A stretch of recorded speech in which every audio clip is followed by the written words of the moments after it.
Hello दोस्तों, मैं मनीष खरे आपका स्वागत करता हूं अपने यूट्यूब चैनल पर। सॉरी, मैं बोल कर रहा हूं।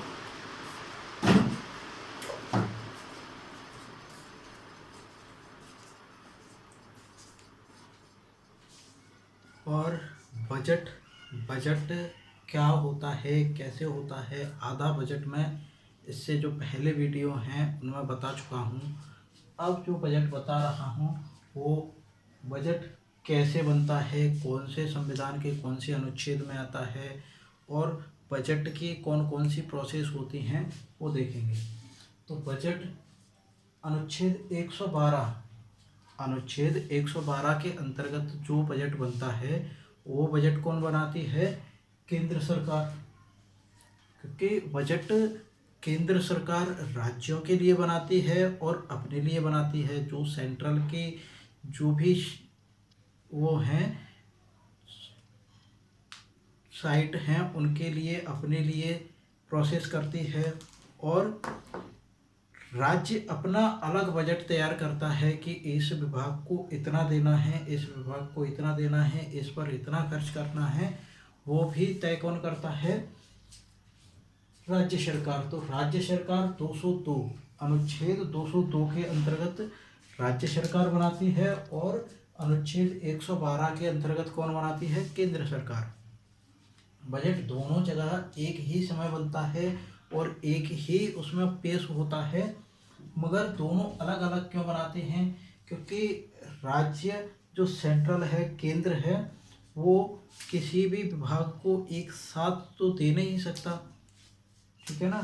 तो वो क्या होता है, एक स्टेट को दे देता है, राज्य को दे देता है तुम्हारे राज्य के लिए 7,000 करोड़, ठीक है। जो भी जितना भी पास करना है वो राज्य को दे दिया। अब राज्य बनाएगा अब राज्य बनाएगा अपना बजट कि भाई मुझे कहाँ कितना खर्च करना है, कैसे कैसे खर्च करना है, कौन कौन सी योजनाएं लानी है, ठीक है। तो उस पर राज्य सरकार 202 के अंतर्गत बनाता है। सरकारी बजट एक वित्तीय वर्ष 1 अप्रैल से 31 मार्च की अवधि के दौरान सरकार आयात तथा व्यय के अनुमानों को दिखाने वाला एक वार्षिक वितरण होता है। एक वर्ष का वितरण है, एक वर्ष का अनुमानित वितरण कि एक वर्ष में इतना खर्च कर लिया जाएगा, इतना बचा लिया जाएगा, अनुमान लगाया जाता है और अनुमान के आधार पर ही बजट को पेश किया जाता है। फिर उसके बाद वर्ष जैसे ही कंप्लीट होती है उस तब निकाला जाता है कि घाटा हुआ, जो बजट पेश किया था उसमें घाटा हुआ या प्रॉफिट हुआ। उसके आधार पर फिर उसके बाद अब तो जीरो बेस बजट चल रहा है। तो जीरो बेस बजट में क्या होता है कि पिछला घाटा हुआ या फायदा हुआ उससे कोई मतलब नहीं है। Zero base budget some budget, zero base budget starting से बनता है। पिछला बकाया है तो बाद में देखा जाएगा, पहले जीरो से बनाया जाए। सरकारी बजट के उद्देश्य: संसाधनों का पुनः वितरण। सरकारी बजट के उद्देश्य: संसाधनों का पुनः वितरण। सरकार देश की आर्थिक और सामाजिक प्रयासों के आधार पर संसाधनों का वितरण दो प्रकार से करती है। सरकार जितना भी वितरण करती है, पैसे का, सेवाओं, वस्तुओं का जितना भी वितरण करती है, दो आधार पर करती है। एक तो कौन सी है? आर्थिक और एक सामाजिक। आर्थिक सहायता, आर्थिक सहायता में क्या आता है? निवेशकों को प्रोत्साहित करने के लिए उत्पादकों को आर्थिक सहायता प्रदान करती है। निवेशकों को उत्पादन प्राप्त करने के लिए, निवेशकों को प्रोत्साहन करने के लिए उत्पादकों को आर्थिक सहायता। आर्थिक मतलब ऋण देना, ठीक। और जो भी आवास मिल रहे हैं अब, तो क्या होता है, ये किसके अंतर्गत आता है? आर्थिक सहायता के अंतर्गत। आर्थिक सहायता पैसे से की जाती है। तो जो भी आवास है, आवास, आवास किस में आता है? आर्थिक सहायता में पीएम ने जो घर योजना चलाई हुई है, स्वच्छ भारत अभियान हो गया, ठीक है, आवास, आवास के बाद एक टॉयलेट चलाई है, तो ये किस में आती है? आवास में। वस्तुओं और सेवाओं का उत्पादन, वस्तुओं और सेवाओं के उत्पादन में निजी क्षेत्र रुचि नहीं लेते हैं। अगर कोई भी प्राइवेट सेक्टर किसी वस्तु का उत्पादन नहीं करता है तो गवर्नमेंट को तो फिर करना ही पड़ेगा। भाई कई वस्तुएं ऐसी हो गई हैं कि वो व्यक्ति को चाहिए ही चाहिए, तो उसका उत्पादन अगर कोई निजी क्षेत्र मतलब कोई प्राइवेट सेक्टर उत्पादन नहीं करता है तो फिर उसका उत्पादन कौन करेगी? गवर्नमेंट करेगी। सरकार इन वस्तुओं का और सेवाओं का स्वयं उत्पादन करती है। आय तथा संपत्ति असमानताओं को कम करना, आय तथा संपत्ति असमानताओं को कम करना। बजट में क्या होता है? आय कितनी हो रही है और संपत्ति कितनी है, इसमें होता है कि अमीर व्यक्तियों पर ज़्यादा टैक्स लगा दिया जाए। सरकार द्वारा अमीर व्यक्तियों पर कर बढ़ाकर गरीब व्यक्तियों में अधिक खर्च कर दिया जाए। सरकार अगर समान रखना चाहती है, अमीर और गरीबी को ख़त्म करना चाहती है, तो क्या करे? जो भी जितने भी अमीर वर्ग के लोग हैं उन पर टैक्स ज़्यादा लगा दिया जाए और उनसे जो टैक्स आए उसको गरीब लोगों में नई नई योजनाएं लागू करके गरीब लोगों में वितरण कर दिया जाए। तो क्या होगा कि सारे एक समान हो जाएंगे। जीडीपी समृद्धि, संरचना पर सार्वजनिक निवेश तथा कर छूट निजी निवेश को प्रोत्साहित करने की प्राप्ति करता है। आर्थिक स्थिरता, स्फीति या मंदी के उच्चावचनों को रोकने के लिए होता है। आर्थिक मंदी, आर्थिक मंदी क्या हो गई? मंदी और महामंदी। स्फीति या मंदी मतलब महंगाई या फिर मंदी मतलब गरीबी। दो काम होते हैं, या तो महंगाई होगी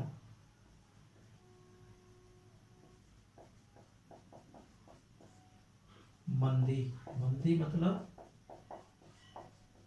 गरीबी, इसको स्फीति बोलते हैं। स्फीति मतलब महंगाई होती जा रही है और मंदी मतलब देश गरीब होता जा रहा है, अपने जो देश की मुद्रा है उसकी प्राइस गिरती जा रही है। उच्चावचनों को रोकने के लिए होता है। सरकार द्वारा व्यय को कम करके तथा राजस्व को बढ़ाकर स्फीति अंतराल को ठीक किया जाता है। अगर स्फीति बढ़ रही है मतलब महंगाई बढ़ रही है तो क्या किया जाएगा? कर को कम कर दिया जाएगा। अगर महंगाई बढ़ रही है तो कर को कम कर दिया जाएगा, तो क्या होगा कि जो जितने भी लोग हैं बैंक में पैसा ना जमा करके अपने पास रखेंगे, क्योंकि कर जो भी दर है वो कम कर दी गई है। अगर दर कम हो गई है, व्यय कम करेंगे, तो व्यय कम करेंगे तो क्या होगा? बाजार में मनी कम रहेगी। महंगाई, यदि 700 रुपये की वस्तु 700 रुपये में खरीद ली जाए और इसकी ज़रूरत भी नहीं है, अभी इसकी ज़रूरत भी नहीं है, तो ये क्या होगा? महंगाई में आते हैं।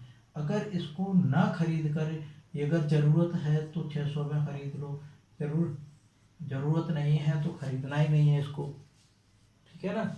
और राजस्व को बढ़ाकर स्फीति को नियंत्रित किया जाता है।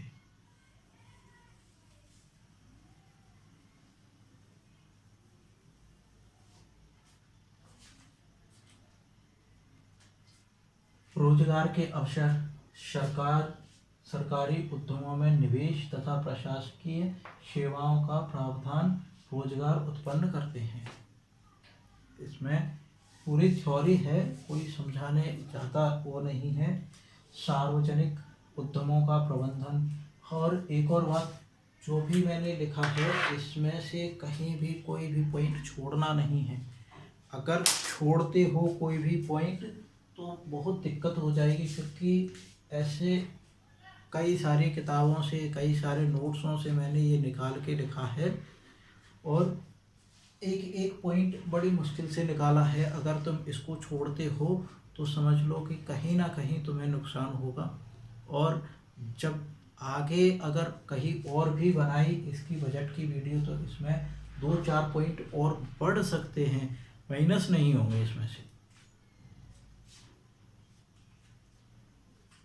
सार्वजनिक उद्यमों का प्रबंधन। वित्तीय सहायता प्रदान करने के उद्देश्य को ध्यान में रखकर सरकार बजट तैयार कर किया जाता है। सरकार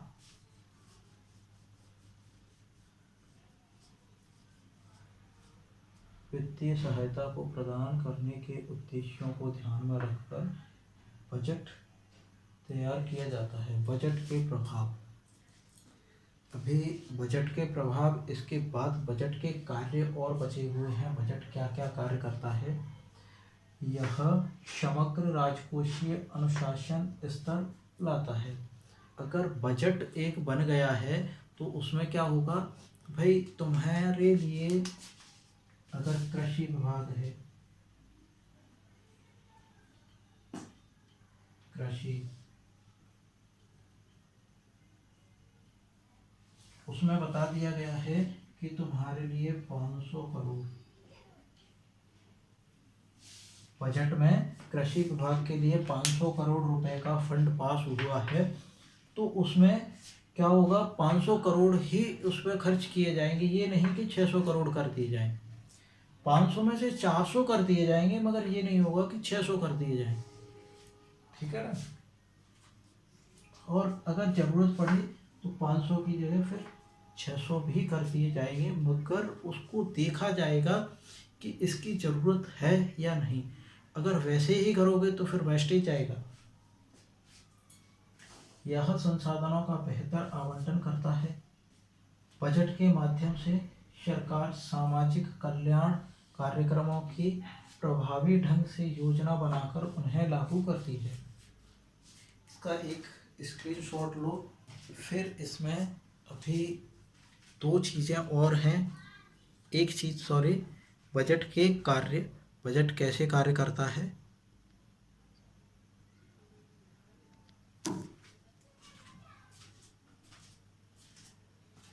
बजट के कार्य। यह विधायिका के प्रति कार्यपालिका की वित्तीय एवं न्यायिक जवाबदेही सुनिश्चित करता है। बस इसमें इसके अलावा एक पॉइंट और है। हो गया।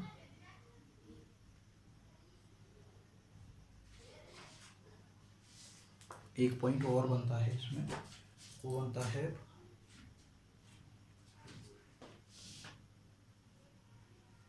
प्रशासकीय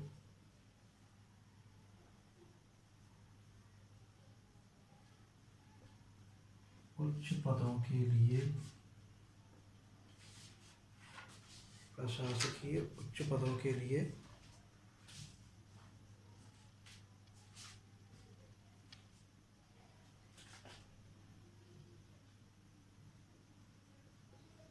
प्रति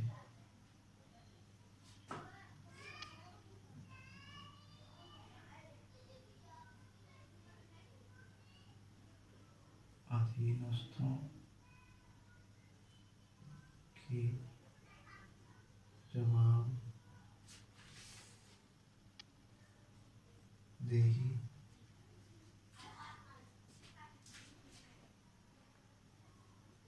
को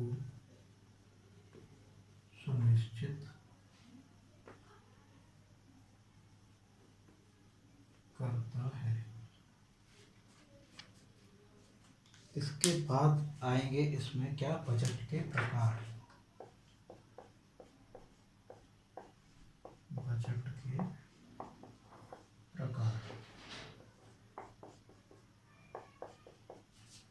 इसमें आएंगे बजट के प्रकार। वो कहाँ होगा, इससे अगली वाली वीडियो में पूरे बजट के जितने भी प्रकार हैं, 6-7 प्रकार के बजट लगते हैं, वो पूरे कंप्लीट करा दिए जाएंगे। तो आज के लिए इतना ही रखते हैं। ओके।